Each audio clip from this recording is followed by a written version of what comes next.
ఇక నెంబర్ 3 కుల ఉన్మాదం. అంటే కుల ఉన్మాదం ఏదైతే ప్రాంతీయ పార్టీలు పేరుకి ప్రాంతాన్ని ఎలా వాడుతూ ఉంటాయి, ఆ తర్వాత కుటుంబ పాలన ఎలా తీసుకొస్తాయో అంతకంటే బలంగా పనిచేసేది ఇక్కడ కుల ఉన్మాదం. ఎస్, ఒక నాయకుడిగా ఎదగడానికి, ఆ ప్రాంతీయ పార్టీ బలోపేతం కావడానికి మొట్టమొదటిగా గ్రౌండ్కి వచ్చిన తర్వాత వాడేది కులం కార్డు మాత్రమే. ప్రతి ప్రాంతీయ పార్టీ, ప్రతి రాష్ట్రంలో కూడా ఆ ప్రాంతీయ పార్టీ, ఈ ప్రాంతీయ పార్టీ ఏంటి వీళ్ళ కులం అంటే మొత్తం ఆ కులం మీద బేస్గానే వచ్చినట్టుగా ఆ జెండా, ఆ వ్యక్తిని చెబుతారు. ఎక్కడైనా సరే ఏ పార్టీని చూసుకున్నా ఈ పార్టీ ఈ కులానికి సంబంధించింది, ఈ పార్టీ ఈ కులానికి సంబంధించింది, ఈ పార్టీ ఈ కులానికి సంబంధించింది అనేది ఓపెన్గా బాహాటంగా చెప్పుకోవచ్చు, మాట్లాడుతూ ఉంటారు కూడా. కానీ ఏదైనా ఒక విషయాన్ని కులానికి సంబంధించి ఇంకెవరైనా మాట్లాడితే మాత్రం మిగతా ప్రజలు గుండెలు బాధేసుకుంటారు, నోర్లు కొట్టేసుకుంటారు. ఇదెక్కడిదో అర్థం కాదు. మనం ప్రతి చోట కులం దగ్గర కులం రాయాలి. అలాగే ఈ ప్రాంతీయ పార్టీలన్నీ కులం ఆధారంగానే రాజకీయాలు చేస్తూ ఉంటాయి.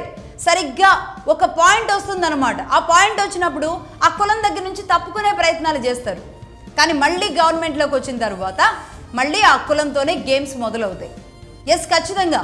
ముఖ్యంగా వీళ్ళది ఎలా ఉంటుంది అంటే అధికార యంత్రాంగంలో మెయిన్ పోస్టింగ్స్లో వాళ్ళని మాత్రమే పెట్టుకుంటారు.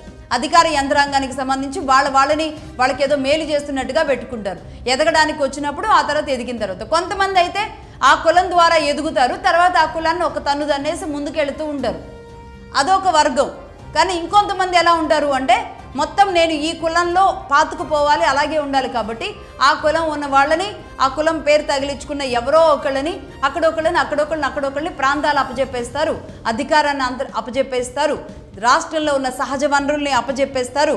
ఎటు చూసినా సరే మొత్తం మీద అటు వనరుల మీద, యంత్రాంగం మీద, ఫైనాన్స్ మీద పట్టు సాధించడానికి ఈ కులంనే వాడతారు.